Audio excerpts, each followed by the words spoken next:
Being up over the thing is to remember. The scene start to tumble to the sound of the drums. Oh boy, there ain't no need to fight the silent ring.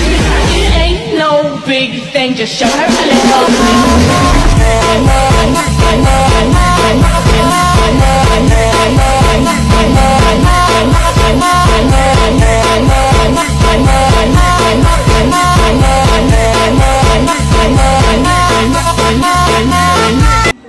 Hai, perkenalkan kami di sini sebagai host dari podcast kali ini.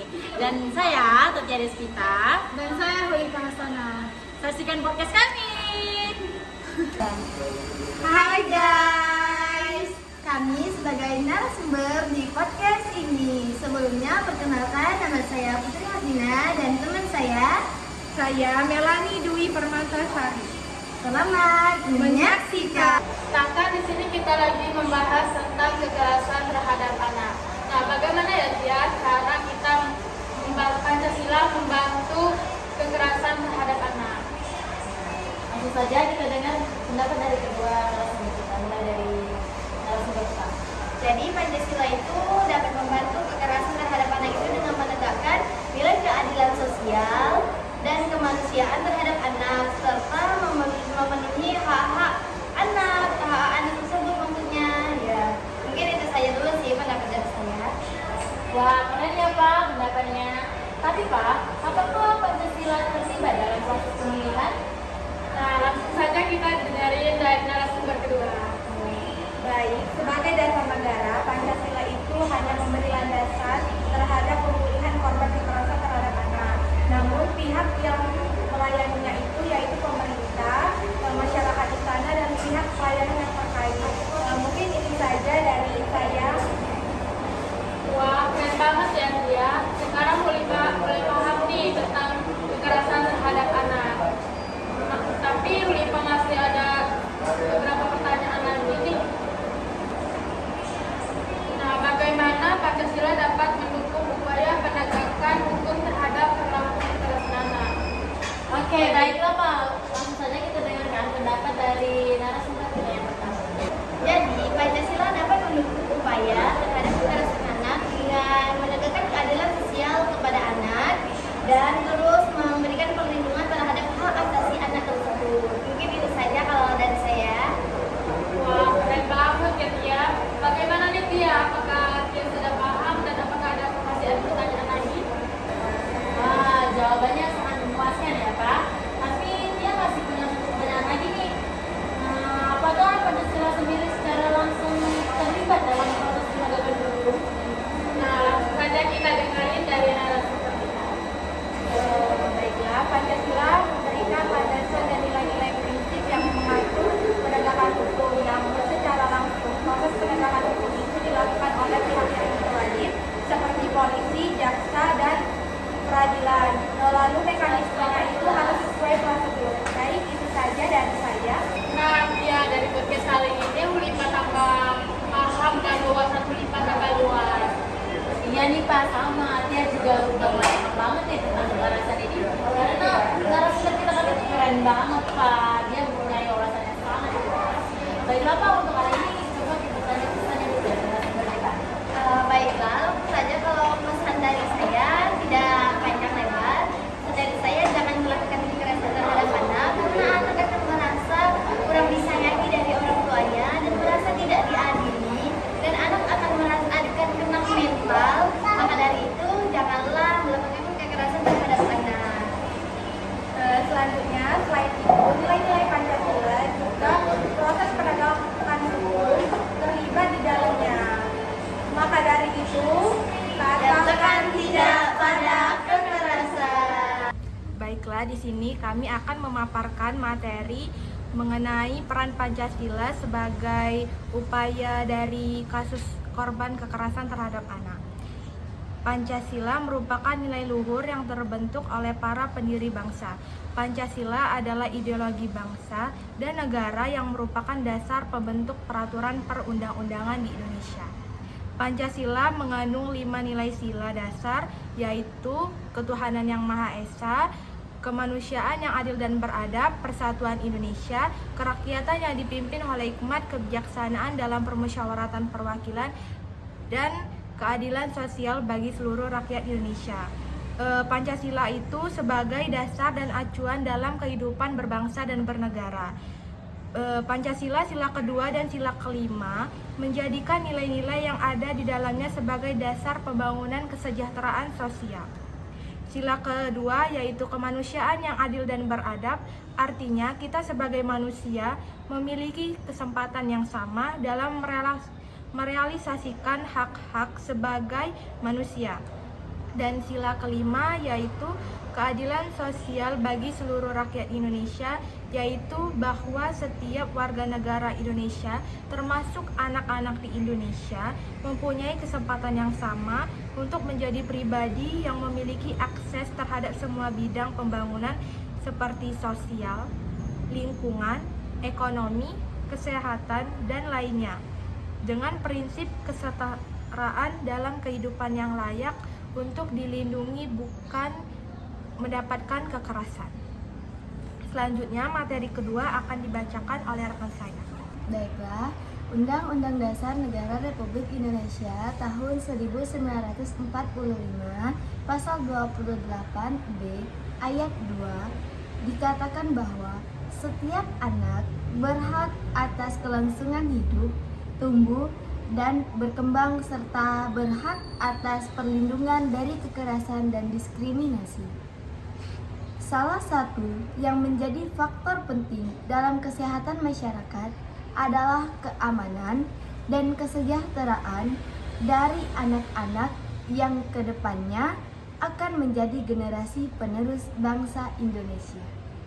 Namun, nyatanya fakta menunjukkan bahwa angka kekerasan terhadap anak masih tinggi dan cenderung meningkat di setiap tahunnya.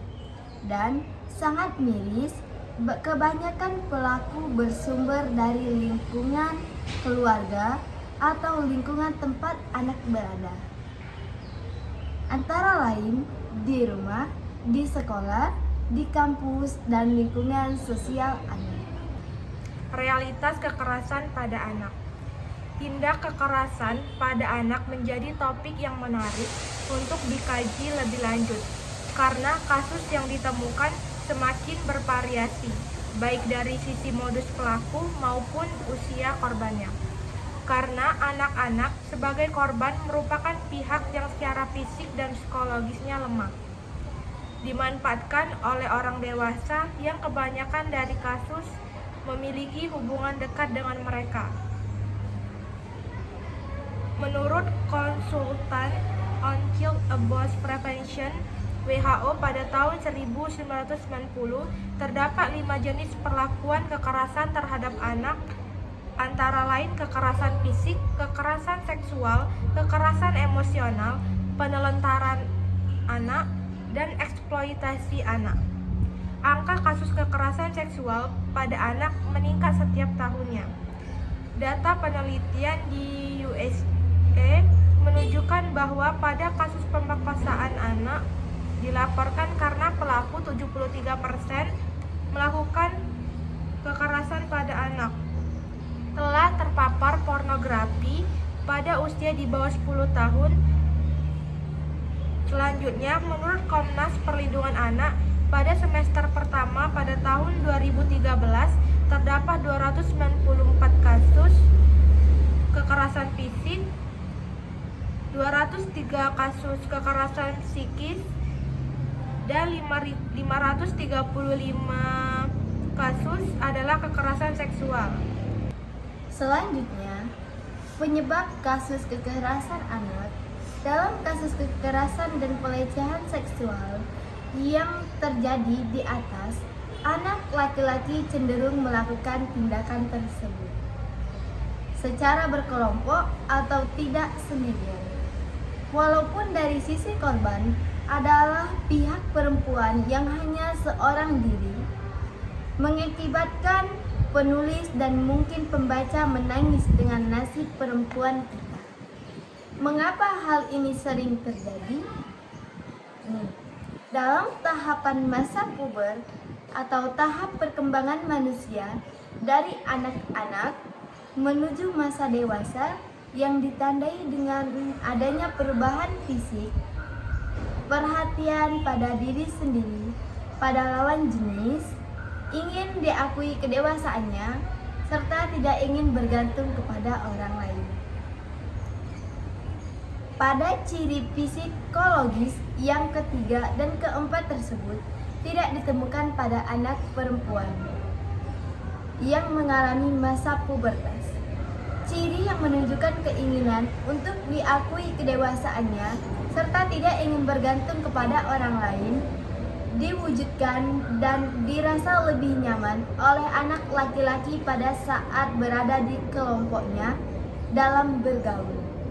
Maka dari itu, di usia remaja awal tersebut, banyak anak laki-laki yang suka nongkrong bareng temannya, membentuk geng yang menunjukkan identitas kelompok mereka.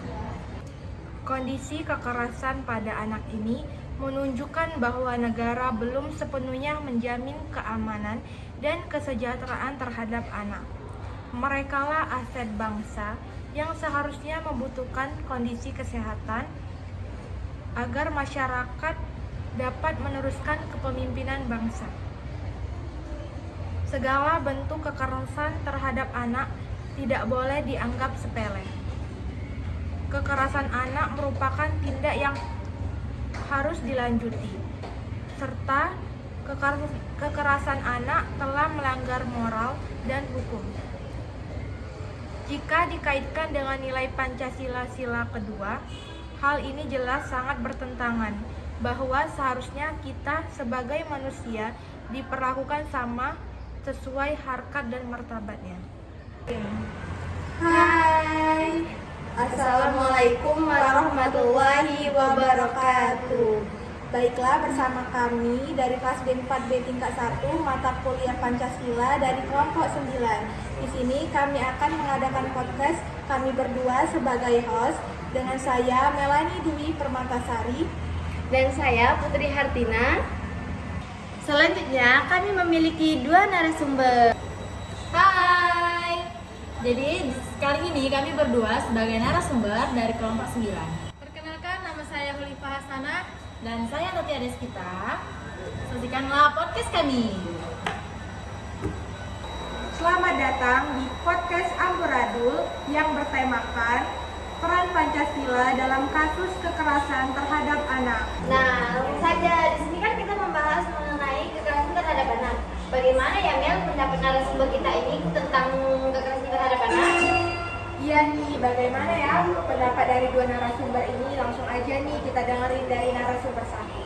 Menurut saya sih, pendapat saya tentang kekerasan anak itu bisa mengganggu pola pikir anak sendiri dan mengganggu perkembangan anak itu. Itu saja sih. Wah, bagus banget ya pendapat dari narasumber satu ini. Langsung aja nih kita dengerin juga dari narasumber kedua.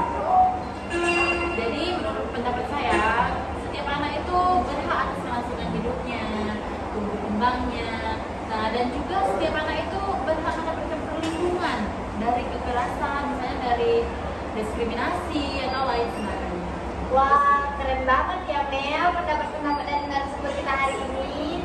Bagaimana Mel? Apa Mel masih punya pertanyaan lagi? Iya nih Put, masih banyak dong pertanyaan buat dua narasumber ini. Betul. Kita langsung aja ya untuk pertanyaan selanjutnya. Bagaimana sih menurut kalian peran Pancasila itu dalam menangani kasus kekerasan pada anak?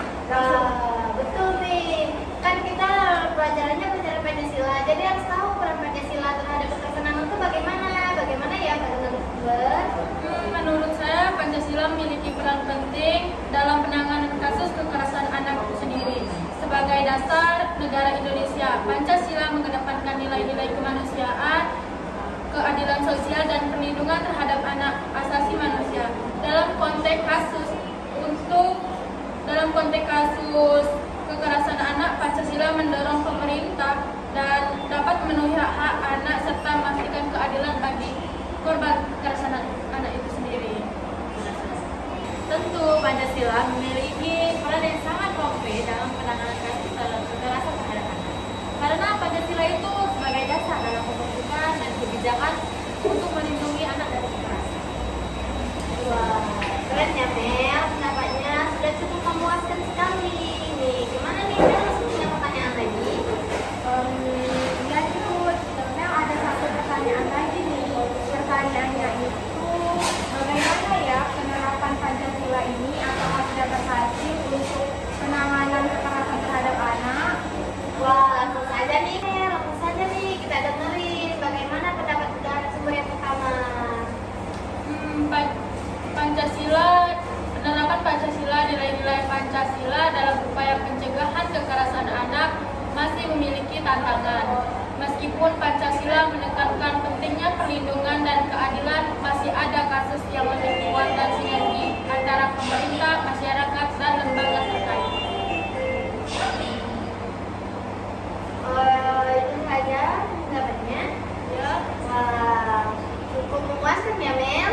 Ya, tapi ada nih yang ingin bertanya yang lain Mel. Nah, pertanyaan Putri, bagaimana ya Pancasila memastikan keadilan terhadap korban kekerasan anak? Wah, bagaimana ya Put?